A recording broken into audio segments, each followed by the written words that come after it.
Marco, we are live, brother. Welcome to another episode of the Project 90 podcast. My name is Antonio, and I'm joined by my brother, driving his car, headphones in, shades on, looking fly as fuck. Marco Munoz. Marco, how you doing? What is cracking, baby? Yeah, man, we on the road. We just finished watching the third place game, and boy, did we watch two games in one. Unbelievable, Marco. Look, I have one question for you, bro. One question to start this off. It's going to be short and sweet, but look, we're talking about Cristiano and Messi being the GOATs, but I mean, let's be honest here. Kylian Mbappe, okay, is he the World Cup GOAT? 11 goals? I mean, I think he's a World Cup GOAT, bro. I mean, it's kind of undeniable at this point. He broke the record for most goals ever in the World Cup, man. He has 22 goals in all World Cups total. That is insane. You know what I mean? Messi right now sitting at 21. So yes, he has a chance to break it tomorrow in the final, but Mbappe, still only 28 years old, I believe. He has another World Cup, right, 100%. to play in. So I think it is safe to say that Kylian Mbappe is the GOAT of GOATs when it comes to the World Cup. That is his tournament. I mean, in the first half alone, it was just him and Olise holding it down for the French. Exactly, man. And it's kind of shocking, right? In the first half, we saw England 4-0, going to the half 4-0, which seemed like France was just asleep, right? And then the second half came along, and it's like it completely just did a Uno reverse card. You know what I mean? France just came out kicking. A lot of substitutes were made, like we thought. The game, the starting lineups were a lot different. Cherokee starting. There was a lot of different players in there for France. A lot of different players in there up top and on the wings for England. But I mean, man, this game for a minute there seemed like it was going to go one way, and then France just absolutely did a 180 on us. You know what I'm saying? Yeah, the version of France that we saw in the first half with Cherokee on the starting lineup, I don't ever want to see again. For the amount of complaining that Cherokee did early on in the group stages, the beef with the Champs, he had a terrible first half. And obviously, we spoke about in the previous episode. I wanted to see all the starters right off the rip, but rightfully so. Deschamps and Tuchel both gave opportunity to other guys to get some playing time in the third place game, and lets you know why the starting guys are the starting guys. It does, man. It became very apparent very quickly. A lot of players. Cherokee had a terrible game for France, playing in that number 10 role. Deschamps took care of that immediately. Look, you know, for a third and fourth place game, I'd say that this one lived up to the expectation. I expect these games to be exciting. It almost felt like one of those charity matches you see where it's just a lot of goals, a lot of entertainment.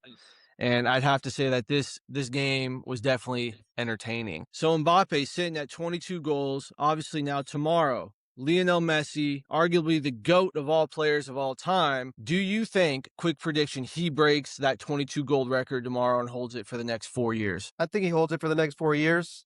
Tomorrow is a huge stage. It's a championship game, champion of the world, and Lionel Messi, he's built for these moments. And I think tomorrow he breaks the record and he holds it for the next 4 years. I agree. I think he's going to have a big game tomorrow. That's besides the fact, though, today we saw a beautiful third and fourth place game. It's very exciting. Olise had a fantastic game. Dembele coming on had a great game. All the players that we wanted to shine did. Bellingham came on late, had a massive impact. We saw Saka get a hat trick and convert a penalty, which we know in the past has been a struggle for him. But you know, it's a nice way to close out your tournament with a win. Third place, heading back to England with a dub. France took a little bit of a nosedive at the end of this tournament, but safe to say that I think they'll be fine when the next World Cup rolls around. And what do you think about if Rashford and Saka would have started last game for England? And I know we don't want to go back and talk about what happened in the previous match, but just imagine if those two guys were in the starting lineup. Would we have been talking about England in the final tomorrow? Yeah, you know, that's a valid point. I think everybody right now that's an English fan is probably asking that because Saka was dangerous on there. Rashford on the wing. I mean, it just offered a whole different dynamic to the English attack. Obviously, Bellingham didn't start, but you can imagine if Bellingham and Kane were in there with Rashford and Saka, I think the result against Argentina would have looked a lot different, right? A lot different. But unfortunately, no, it's too late for them. I think Rashford and Saka both made a good case that they should have started last game, but the past is in the past. I think Tuchel Tuchel signed through the next Euros, so I think when the next Euros come around, he's going to have a different starting lineup. I think he's going to hopefully use these players. Hopefully they stay in form over the next 2 years till the Euros. But yeah, I think this was a massive learning lesson for England. And yeah, it's kind of one of those moments with a little regret, right? The little what if moment. What could have happened if they played? But again, it's over, it's done. The third and fourth place game is over. Now we have the pleasure of looking forward to the final tomorrow. Argentina, Spain. I got two things. More so one thing. Hit it. Olise. I'm talking to Olise here. Olise, bring your shooting boots next time. Because, boy, you could not hit the net to save your life today. You're great at assisting the ball. But, man, you could not put it down the net. Yeah, notable mention to Olise. He couldn't score a goal. Talk about having all the opportunities in the world. But one thing that Olise did do is he broke the assist record for France. He got 7 assists this tournament.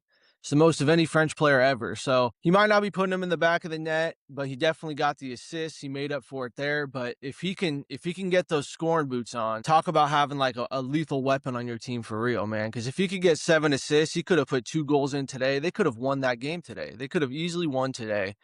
And, throughout this tournament, we've seen him miss some big opportunities, but at least you're getting some assists out of him. And I think the argument of should Cherky play has kind of been killed after today because he just had no enthusiasm. I said in a previous episode, that guy's got an attitude on him. He just does not look like he wanted to be there. And you know what, man? I'm really happy that Deschamps took him off. I didn't think he deserved to be on that field wearing the French jersey. And I'm glad that Olise and those other players got on.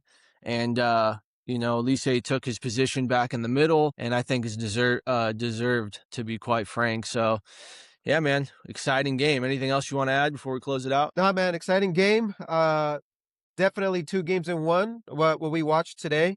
These guys played their ass off in the second half, and we're moving on to tomorrow. Moving on till tomorrow, man. The final, World Cup final, MetLife Stadium, Spain versus Argentina. Guys, if you listen to this whole episode, really appreciate it. Like, subscribe, comment, share with your friends. Head over to project90soccer.com. You'll find all of our links, all of our socials, all of our streaming platforms. Again, this has been another episode of Project 90. Thank you so much for listening. We'll see you after the final for our match recap. Peace.